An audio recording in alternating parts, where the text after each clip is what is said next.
എല്ലാ പ്രിയപ്പെട്ടവർക്കും പോൾസ് മെസ്സേജസിലേക്ക് സ്വാഗതം. പ്രിയപ്പെട്ടവരെ, ഒരു ദൈവ പൈതലിൻ്റെ അല്ലെങ്കിൽ ഒരു പുതിയ സൃഷ്ടിയുടെ മനസ്സ് എപ്രകാരമുള്ളത് എന്നതിനെക്കുറിച്ച് ഒരു ചെറിയ വിവരണം ഞാൻ കഴിഞ്ഞ വീഡിയോയിൽ നിങ്ങളോട് പങ്കുവച്ചു.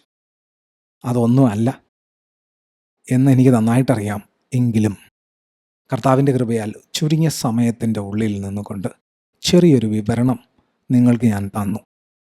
അത് കേൾക്കാത്തവരാണ് ഇത് കേൾക്കുന്നതെങ്കിൽ ദയവായി അത് കേൾക്കണം. അതുമാത്രവുമല്ല, നമ്മുടെ മെസ്സേജസ് ക്രിസ്തുവുമായി ബന്ധപ്പെട്ട മെസ്സേജുകളാണ്. അതായത് കർത്താവിനെ അറിയാൻ താല്പര്യമുള്ളവർക്ക്, കർത്താവിനെ സ്നേഹിക്കാൻ താല്പര്യമുള്ളവർക്ക്, കർത്താവുമായുള്ള ബന്ധത്തിൽ വളരുവാൻ താല്പര്യമുള്ളവർക്ക് വളരെയധികം ഉപകാരപ്പെടുന്ന മെസ്സേജുകളാണ് നമ്മുടെ യൂട്യൂബ് ചാനലിൽ ചെയ്തിരിക്കുന്നത്. ഇവിടെ നിങ്ങൾക്ക് ലോകപരമായിട്ട് എങ്ങനെ വളരാമെന്നോ ലോകപരമായിട്ട് എന്തൊക്കെ ചെയ്യാമെന്നോ ഒന്നും നിങ്ങൾക്ക് കാണാൻ കഴിയില്ല. പക്ഷേ ക്രിസ്തു ആരെന്നും ക്രിസ്തുവിൽ ഈ ലോകത്ത് നിങ്ങൾ എപ്രകാരം ജീവിക്കണമെന്നും ഉള്ള കാര്യങ്ങൾ വ്യക്തമായ രീതിയിൽ നിങ്ങൾക്ക് ഇവിടെ കേൾക്കാനും കാണാനും കഴിയും. 300-ലധികം വീഡിയോസ് ഈ യൂട്യൂബ് ചാനലിൽ നിങ്ങൾക്ക് കാണാൻ കഴിയും. താല്പര്യമുള്ളവർക്ക് അത് കേൾക്കാവുന്നതാണ്. സംശയങ്ങൾ എന്തെങ്കിലും ഉണ്ടെങ്കിൽ ദയവായി എന്നെ വിളിക്കുക, അല്ലെങ്കിൽ അവിടെ തന്നെ കമൻറ്റ് ബോക്സിൽ രേഖപ്പെടുത്തുക. ഞാനതിന് വ്യക്തമായ രീതിയിൽ മറുപടി തരാൻ ഞാൻ ബാധ്യസ്ഥനാണ്. കർത്താവിൻ്റെ നാമം മഹത്വപ്പെടുമാറാകട്ടെ. കഴിഞ്ഞ തവണ ഞാൻ നേരത്തെ പറഞ്ഞു, ഞാൻ കർത്താവിൻ്റെ കൃപയിൽ ആശ്രയിച്ചുകൊണ്ട് ഒരു പുതിയ സൃഷ്ടിയുടെ അല്ലെങ്കിൽ വീണ്ടും ജനിച്ച ദൈവ സന്തതിയുടെ മനസ്സെപ്രകാരമുള്ളതാണ് എന്നതിനെക്കുറിച്ച് ചെറിയ രീതിയിൽ, വളരെ ചെറിയ രീതിയിൽ ഞാനൊന്ന് പ്രതിപാദിച്ചു. എന്നാൽ ഇന്ന് നമ്മിൽ തൻ്റെ മനസ്സിനാൽ നമ്മെ രൂപാന്തരപ്പെടുത്തുന്ന, തൻ്റെ മനസ്സിനെ നമ്മിൽ പകർന്ന് നമ്മെ മാനസാന്തരത്തിലേക്ക് നയിക്കുന്ന, ഒരു പുതിയ വ്യക്തിയാക്കി മാറ്റുന്ന ആ അരുമനാഥനായ നമ്മുടെ കർത്താവിൻ്റെ മനസ്സ് എപ്രകാരമുള്ളത് എന്ന് നാം ഒന്ന് മനസ്സിലാക്കേണ്ടത് വലിയൊരു ആവശ്യമാണ്. ഞാൻ എന്തുകൊണ്ടിത് പറയുന്നു? കാരണം പല പ്രിയപ്പെട്ടവരും പറയുന്നത് കേട്ടിട്ടുണ്ട്. ഞാനും ഒരു തരത്തിൽ അല്ലെങ്കിൽ മറ്റൊരു തരത്തിൽ ഞാനും പറഞ്ഞിട്ടുണ്ട്, നമ്മെ ആരും മനസ്സിലാക്കുന്നില്ലല്ലോ എന്ന്. ശരിയല്ലേ? നമ്മുടെ എല്ലാവരുടെയും ഒരു രീതിയിൽ അല്ലെങ്കിൽ മറ്റൊരു രീതിയിലുള്ള ഒരു പരിഭവമാണ് നമ്മെ ആരും മനസ്സിലാക്കുന്നില്ലല്ലോ എന്ന്. എന്നാൽ കർത്താവിൻ്റെ കൃപയിൽ ആശ്രയിച്ചു കൊണ്ട് പറയട്ടെ, ആരും തെറ്റിദ്ധരിക്കണ്ട. നിങ്ങൾ എത്ര പേർക്ക് കർത്താവിനെ മനസ്സിലാക്കേണ്ട രീതിയിൽ മനസ്സിലാക്കാൻ കഴിഞ്ഞിട്ടുണ്ട്? എത്ര പേർക്ക് കർത്താവിൻ്റെ മനസ്സെന്തെന്ന് അറിഞ്ഞ് അതനുസരിച്ച് ജീവിതം ക്രമപ്പെടുത്തുവാൻ, സ്വയം ഉപേക്ഷിക്കേണ്ടത് ഉപേക്ഷിക്കുവാൻ, ത്യജിക്കേണ്ടത് ത്യജിക്കുവാൻ, തകരാൻ ഏൽപ്പിക്കേണ്ടത് തകരാൻ ഏൽപ്പിക്കുവാൻ, മരിക്കാൻ ഏൽപ്പിക്കേണ്ടത് മരിക്കാൻ ഏൽപ്പിക്കുവാൻ, ക്രൂശ് എടുക്കേണ്ടത് ക്രൂശ് എടുക്കുവാൻ? പ്രിയപ്പെട്ടവർ, ഇതെല്ലാം പറയുമ്പോൾ തന്നെ വളരെ സുഖകരമായ പദങ്ങളൊന്നും അല്ല ഇതൊന്നും. എന്നാൽ ഇപ്രകാരം ഏൽപ്പിക്കപ്പെട്ട ഒരു മനുഷ്യനെ എനിക്ക് നന്നായിട്ടറിയാം. പൗലോസ് അപ്പോസ്തലൻ ഒടുവിൽ പാനീയ യാഗമായിട്ട് താൻ അർപ്പിക്കപ്പെടുന്നു എന്ന് താൻ എഴുതി വച്ചു. അപ്രകാരം തന്നെ തൻ്റെ ജീവിതത്തിൽ സംഭവിച്ചു. താൻ കർത്താവിന് വേണ്ടി ഒരു രക്തസാക്ഷിയായി മാറ്റപ്പെട്ടു. കർത്താവിന് വേണ്ടി കർത്താവിൻ്റെ സകല ശിഷ്യന്മാരും, യോഹന്നാൻ അപ്പോസ്തലൻ ഒഴിച്ച് ബാക്കി എല്ലാവരും അപ്രകാരമാണ് എന്ന് ചരിത്രം നമ്മെ വ്യക്തമായി പഠിപ്പിക്കുന്നുണ്ട്. എന്തുകൊണ്ട്? കാരണം അവർ കണ്ട, അവർ തൊട്ട, അവർ രുചിച്ച, അവരനുഭവിച്ചതാകുന്ന ആ സത്യത്തിനു വേണ്ടി അവർ പ്രാണത്യാഗത്തോളം അവർ നിലനിന്നു. അവർ ആ സത്യത്തിനു വേണ്ടി അവരുടെ ജീവനെ വച്ചുകൊടുത്തു. കാരണം അവർക്ക് അരുമനാഥൻ്റെ മനസ്സെന്തെന്ന് മനസ്സിലായി. കർത്താവിൻ്റെ നാമം മഹത്വപ്പെടുമാറാകട്ടെ. കർത്താവായ യേശുക്രിസ്തുവിൻ്റെ മനസ്സ് എന്ന് പറയുന്നത് സാക്ഷാൽ പിതാവായ ദൈവത്തിൻ്റെ മനസ്സാണ്. കർത്താവായ യേശുക്രിസ്തുവിൻ്റെ മനസ്സെന്ന് പറയുന്നത് സാക്ഷാൽ പരിശുദ്ധ ആത്മാവിൻ്റെ മനസ്സാണ്. മനസ്സിലാക്കണം, കർത്താവായ യേശുക്രിസ്തുവിനെ ശരിയായ രീതിയിൽ മനസ്സിലാക്കുവാനായിട്ട് കർത്താവ് അനുവദിച്ചാൽ മാത്രമേ നമുക്ക് പരിശുദ്ധാത്മാവിനെ മനസ്സിലാവൂ, നമുക്ക് പിതാവായ ദൈവത്തെ മനസ്സിലാവൂ. അല്ലാത്ത പക്ഷം നമുക്കൊരിക്കലും കർത്താവിനെയോ പിതാവായ ദൈവത്തെയോ പരിശുദ്ധാത്മാവിനെയോ മനസ്സിലാക്കാൻ കഴിയില്ല. എന്തുകൊണ്ട്? കാരണം പിതാവും പുത്രനും ഒന്നാണ്, ദൈവം ഏകനാണ്. ഏകനായ ദൈവത്തിൻ്റെ ഏകനായ ആത്മാവാണ് പരിശുദ്ധ ആത്മാവ്. നമ്മെ വ്യക്തമായ രീതിയിൽ ഫിലിപ്പിയർക്ക് എഴുതിയ ലേഖനം 2-ാം അധ്യായത്തിൻ്റെ 6-ാമത്തെ വാക്യം ഇപ്രകാരം പഠിപ്പിക്കുന്നു: കർത്താവായ യേശുക്രിസ്തു ദൈവരൂപത്തിൽ ഇരിക്കെ. മനസ്സിലാക്കണം, കർത്താവായ യേശുക്രിസ്തു ദൈവരൂപത്തിൽ ഇരിക്കെ, അതായത് ദോ ഹി വാസ് ഗാഡ്, അല്ലെങ്കിൽ though he himself was God, കർത്താവായ യേശുക്രിസ്തു ദൈവമായിരിക്കെ തന്നെ എന്നാണ് ഇംഗ്ലീഷ് ട്രാൻസ്ലേഷൻസ് പറയുന്നത്. നിങ്ങൾക്ക് സംശയമുണ്ടെങ്കിൽ നിങ്ങൾക്കതെല്ലാം പരിശോധിച്ച് നോക്കാം. എന്നിട്ട് ഇവിടെ എഴുതിയിരിക്കുന്നത് എന്താണ്? ദൈവത്തോടുള്ള സമത്വം മുറുകെ പിടിച്ചു കൊള്ളണം എന്ന് വിചാരിക്കാതെ ദാസരൂപമെടുത്ത് മനുഷ്യ സാദൃശ്യത്തിലായി തന്നെത്താൻ ഒഴിച്ച് വേഷത്തിൽ മനുഷ്യനായി വിളങ്ങി തന്നെത്താൻ താഴ്ത്തി മരണത്തോളം, ക്രൂശിലെ മരണത്തോളം തന്നെ അനുസരണമുള്ളവനായി തീർന്നു. കർത്താവിൻ്റെ നാമം മഹത്വപ്പെടുമാറാകട്ടെ. എന്താണ് കർത്താവിൻ്റെ മനസ്സ്? എന്താണ് ദൈവത്തിൻ്റെ മനസ്സ്? എന്താണ് പരിശുദ്ധാത്മാവിൻ്റെ മനസ്സ്?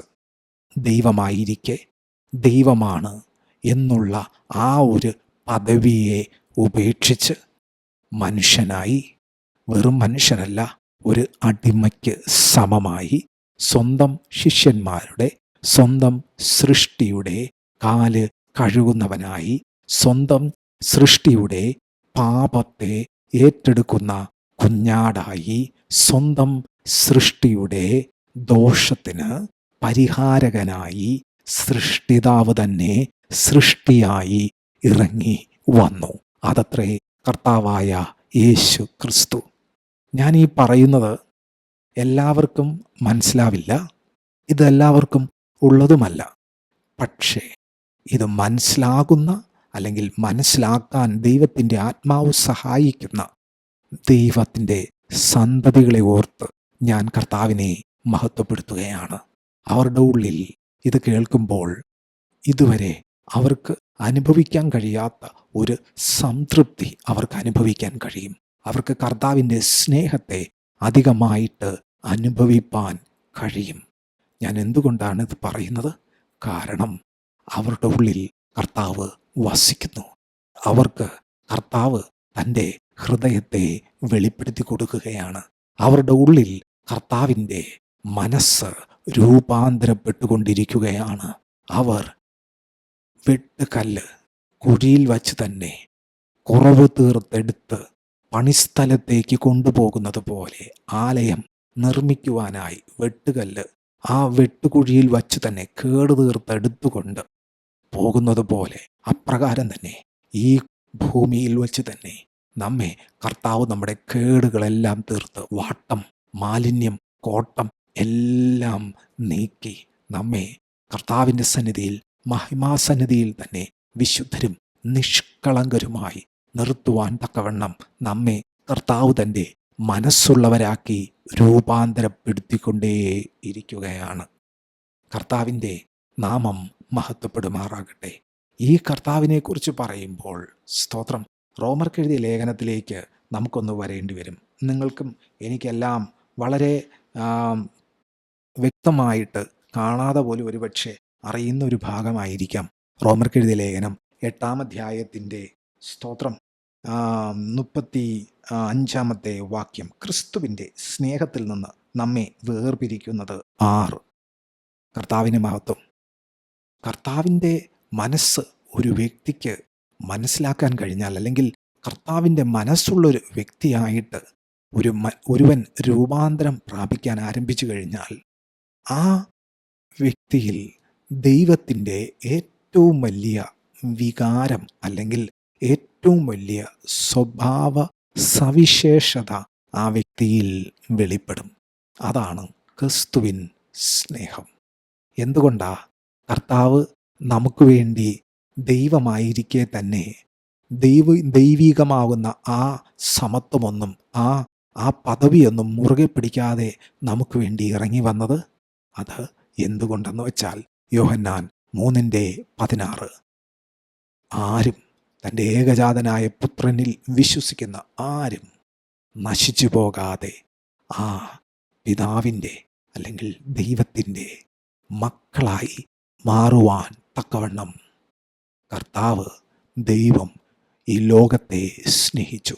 ആ സ്നേഹം തൻ്റെ മരണത്തിലൂടെ നമ്മെ തൻ്റേതായി മാറ്റിയ ആ ഒരു ജീവയാഗത്തിലൂടെ തെളിയിച്ചിരിക്കുകയാണ്. പ്രിയപ്പെട്ടവരെ, പലപ്പോഴും നമ്മുടെ ഹൃദയത്തിലെ വേദന എന്ന് പറയുന്നത് എന്നെ മനസ്സിലാക്കാൻ ആരും ഇല്ല എന്നതാണ്. പ്രിയപ്പെട്ടവനെ, എന്നെയും നിങ്ങളെയും ഈ ലോകത്തിൽ ആർക്കും മനസ്സിലാക്കാൻ കഴിയില്ല എന്നൊരു സത്യം ഞാനും നിങ്ങളും അംഗീകരിച്ചേ പറ്റൂ. ഏതൊരു മനുഷ്യനും ഉറച്ചു നിന്നാലും ആ ഒരു മനുഷ്യനെന്ന് പറയുന്നത് വെറും ഒരു ശ്വാസം മാത്രമാണ്. കാറ്റ് അതിന്മേലടിക്കുമ്പോൾ അതില്ലാതെ പോകുന്നു എന്ന് വചനം പഠിപ്പിക്കുന്നത് പോലെ. ഞാൻ എന്തുകൊണ്ടിത് പറയുന്നു? കാരണം നിങ്ങൾ ആശ്രയിക്കുന്ന ആശ്രയങ്ങൾ പലപ്പോഴും നിങ്ങളെ വിട്ടുമാറിപ്പോകും. നിങ്ങളുടെ ആശ്രയക്കൊമ്പ് ഒടിഞ്ഞു പോകും, അല്ലെങ്കിൽ ഒടിച്ചു കളയുന്ന അവസ്ഥ വരും. ആരും ഇല്ലാതെ ആയിപ്പോകുന്ന അവസ്ഥ വരും. ഏകനായി തീർന്നു പോകും. എന്നാൽ ആരുമില്ലാത്ത അവസ്ഥയിലും ആശ്രയിക്കാൻ ഇനി ഒരു തരിവെട്ടത്തിനു പോലും സാധ്യതയില്ലാത്ത അവസ്ഥയിലും ക്രിസ്തുവിൻ സ്നേഹം താങ്കളിലുണ്ട് എങ്കിൽ താങ്കൾ പതറില്ല, താങ്കൾ പരിഭവിക്കില്ല, താങ്കൾ പിറുപിറുക്കില്ല, താങ്കൾ മാനസികമായി തകരില്ല. പകരം ആര് താങ്കളുടെ അടുക്കൽ വന്നാലും അവരെ താങ്കൾ പണിയും. കാരണം എന്താണെന്നറിയോ? Who can separate you from the love of Christ? ആർക്കാ താങ്കളെ ക്രിസ്തുവിൻ സ്നേഹത്തിൽ നിന്ന് വേർപിരിക്കാൻ കഴിയുന്നത്? ആർക്കും കഴിയില്ല. പ്രിയപ്പെട്ട ദൈവ പൈതലേ, താങ്കളെ കർത്താവിൻ്റെ സ്നേഹത്തിൽ നിന്ന് വേർപിരിക്കാൻ കഴിയില്ല. When you start understanding the mind of Christ, you will realize that nothing can separate you from the love of Christ. നിങ്ങൾ ക്രിസ്തുവിൻ്റെ മനസ്സെന്തെന്നറിയാൻ തുടങ്ങുമ്പോൾ നിങ്ങൾക്കൊരു സത്യം പൂർണ്ണമായിട്ടും ഗ്രഹിക്കാൻ കഴിയും.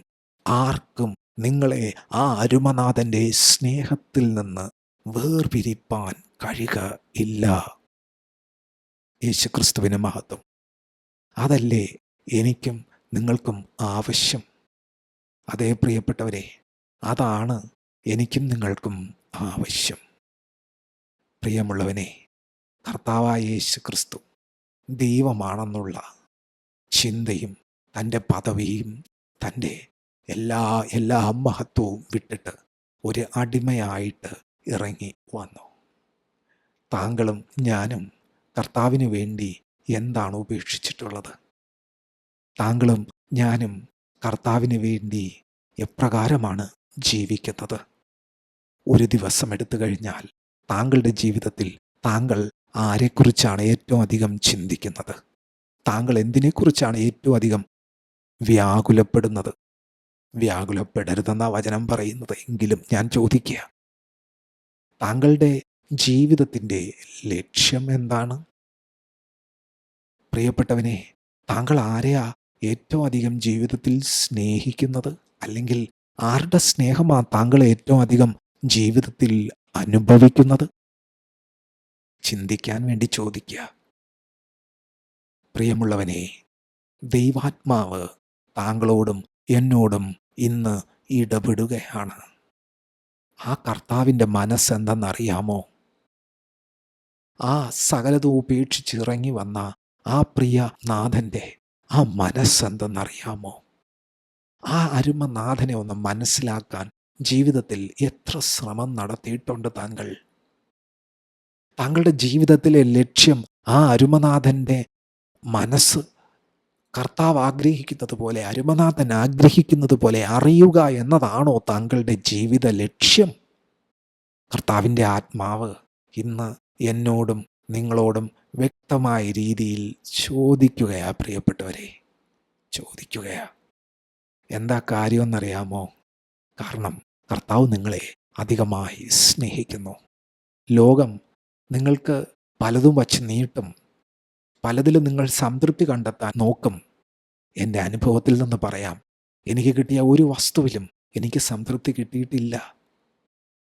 പക്ഷേ അരുമനാഥനോട് കൂടിയിരിക്കുന്ന ഒരു നിമിഷം, ഒറ്റ നിമിഷം വേണ്ട, സ്പ്ലിറ്റ് ഓഫ് എ സെക്കൻഡ്, ആ ഒരു നിമിഷത്തിൻ്റെ ഒരു കണിക, അതെനിക്ക് ഭയങ്കര സംതൃപ്തിയാ.